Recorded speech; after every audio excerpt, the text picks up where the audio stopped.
Hey guys, here's part 5 of He Tried to Do Me Wrong After I Brought Him to America. Okay, we left off at where I found out from my informant that the childhood, sweetheart that my husband flew to Kenya to get married to, I found out that she was actually carrying his baby. I was mortified by this news because we've been together all these years. I was not on birth control. I don't know of any issues that he had. And I'm not pregnant, but this girl is pregnant. So in my head, I'm wondering, what is he doing to stop himself from getting me pregnant? I don't know of any issues that I had and stuff like that. So all these thoughts are going through my head. And then all of a sudden, my husband comes to me again. And he's like, sweetheart, I know I've been disappointing you, but I love you because you are an understanding, patient woman. I love you for that. And I wanted to let you know that the building that I wanted to start on my land, I got to go to Kenya to lay the foundation. I was like, really? Like when? He was like, I already booked my ticket. I'll be flying out this weekend on Friday.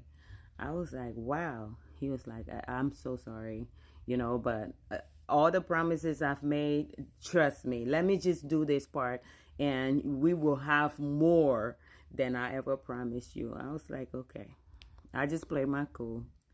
He left that Friday.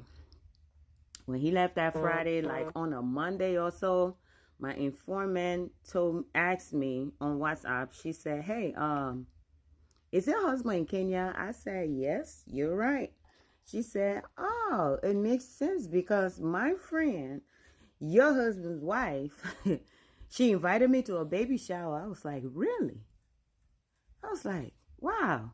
So that's why he's there, because I know this whole land thing was a lie. And so many things going through my mind with the games he's playing. But he thinks I'm really in the dark. But I'm going to wait, to get the last laugh. And she was like, man, you going through so much right now. I was like, you know what? Just make sure you give me the address of where they're having the baby shower, the venue, the date, the time, and everything. And I told her, I said, have you been to her house? She said, yes. I said, what kind of living situation she's in? She was like, oh, it's a nice 5-bedroom flat over here. That place is so advanced. It looked like a mansion. I was like, wow. I said, how does the inside look? She's like, man, the furnitures are, she's describing it and stuff like that. And she's like, even when she go to enter the house, she uses like a code on the door to enter. I was like, really? That advanced? And then, but it didn't come as any surprise to me because my husband is making a lot of money. So I asked my informant, do you happen to know the code on that door? She was like, I really haven't paid attention, you know what I'm saying? But I can try to see if I can figure out the code the next time, me and her hanging out and we go to the house. I was like, okay. I was like, you know what? Try to send me all that information about the date, the time, the address of, the baby shower and everything. But when you do attend, as always, take videos, pictures, and everything. And I need you to send it to me on my WhatsApp. She said, okay. But at this time in my head, I want to know what exactly that's keeping this man from getting me pregnant. So I'm going through every crack and creases in the house, every folders, every clothes, every place we put documents and everything. I'm not finding anything. So I go in my car, I check everywhere. I go in his car, I check everywhere. I'm not finding anything. And then all of a sudden I went in his trunk, like ridiculous, right? I opened his trunk, I lifted up the thing where the spare tire was. Boom. Here goes some kind of pills. I don't know where he got it from, but it was in the paper bag and stuff like that. I had a name on it. I forgot what the name was, but I went on Google. I found out that this thing can restrict sperm production in such a way that a man, won't get a woman pregnant.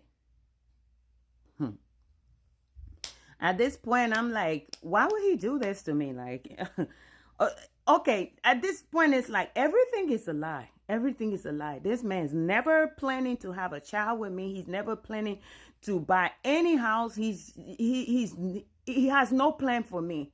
Everything he's doing is for him and that childhood, lover of his that he flew all the way to Kenya to get married to, and he's going back. He's not building no doggone house. He's going back and doing baby shower, and everything is just extravagant with him and this lady, and everything is just dry, and empty with me. I find this out. I did nothing. I put it back where I found it because at this point I don't want him to track anything. So our joint account was at Chase. So I just mustered up the confidence, and I called a friend of mine and her husband. They got a real estate. You know what I'm saying? They've been selling houses. And I told them, I said, hey, me and my husband want to go through you guys to buy a house. But they didn't really know my husband like that. You know what I'm saying? Because all this thing, my relationship with him was primarily based in Africa, you know? So I called them. I said, we plan on buying a house. They was like, okay. Well, guys, I will be back with part 6. In the meantime, please remember to click the red shopping bag on the top of my TikTok page next to showcase, and check out those products in my showcase. If you buy anything from there, I get a little commission. That's a small token of you supporting me. Thank you, and stay tuned for the next part.